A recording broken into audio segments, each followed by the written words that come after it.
কসবায় তৃণমূলের গোষ্ঠী দ্বন্দ্বের অভিযোগ। দুই কাউন্সিলরের মধ্যে দ্বন্দ্বের জেরে এলাকায় তুমুল উত্তেজনা। দুপক্ষের সংঘর্ষে চলে গুলি বোমা। আহত এক মহিলা, ঘটনায় গ্রেফতার 5। গন্ডগোলের ডেরা কসবা, খাস কলকাতায় শাসকের গোষ্ঠী কোন্দল। ভোটযুদ্ধ শেষ, এবার পার্টি অফিস দখল নিয়ে উত্তপ্ত কসবা। মুখোমুখি শাসক তৃণমূলের দুই যুযুধান গোষ্ঠী। শিরোনামে কলকাতার পাশাপাশি দুই ওয়ার্ড 107 ও 108। দুই ওয়ার্ডের কাউন্সিলরের অনুগামীদের মধ্যে ধুমধুমার পরিস্থিতি। রবিবার প্রকাশ্যে আসে কলকাতা পুরসভার 107 নম্বর ওয়ার্ডের কাউন্সিলর লিপিকা মান্নার সঙ্গে 108 নম্বর ওয়ার্ডের কাউন্সিলর সুশান্ত ঘোষের গোষ্ঠীদ্বন্দ্ব।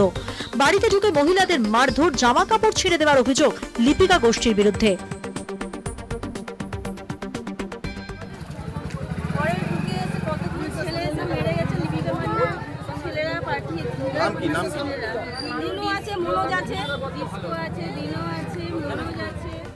তৃণমূল পার্টি অফিসের দখল নেবে কে তা নিয়ে বেশ কিছুদিন ধরেই দুপক্ষের মধ্যে অশান্তি। 107 নম্বর ওয়ার্ডের কাউন্সিলর লিপিকা মান্নার বাহিনী রবিবার রাতে এলাকার বেশ কয়েকটি বাড়িতে চড়াও হয়। মদ্যপ অবস্থায় দলবল নিয়ে হামলাও চালায় দুষ্কৃতীরা, চলে গুলি বোমাও। হামলা হয়েছে সাধারণ লোকের ওপরে।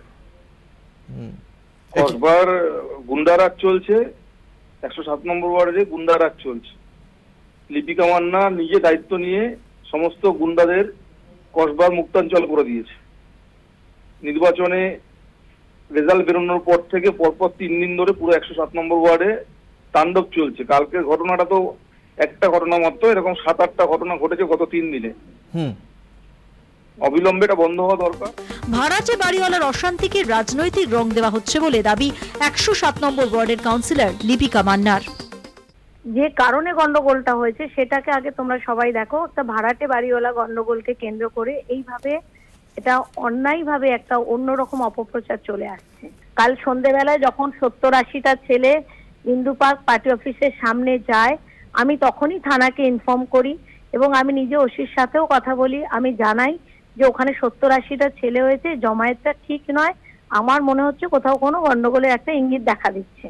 তখন আমাকে থানা থেকে জানানো হয় যে না ম্যাডাম, কোনো চিন্তা করার কোনো কারণ নেই, ওখানে আমার পুলিশ পোস্টিং। খাস কলকাতায় দুই শিবিরের তুমুল গোলমালে অস্বস্তিতে শাসক শিবির। সমস্ত লোকসভা নির্বাচনে যেখানে মানুষ দুহাত ভরে তৃণমূল কংগ্রেসকে সমর্থন করেছে, আশীর্বাদ করেছে, সেই জায়গায় দাঁড়িয়ে কোথাও যদি এই ধরনের ঘটনা ঘটে সেটা নিশ্চিত করে কাম্য নয়। বিষয়টি আমাদের দলের নজরে এসেছে। আমাদের দলের নেতৃত্ব রয়েছেন, আমাদের মহানাগরিক রয়েছেন, তারা দলবদ্ধভাবে নিশ্চয়ই ওনাদের সাথে কথা বলে যা বলার সেটা জানাবেন। রিয়া মাঝির রিপোর্ট, কলকাতা টিভি।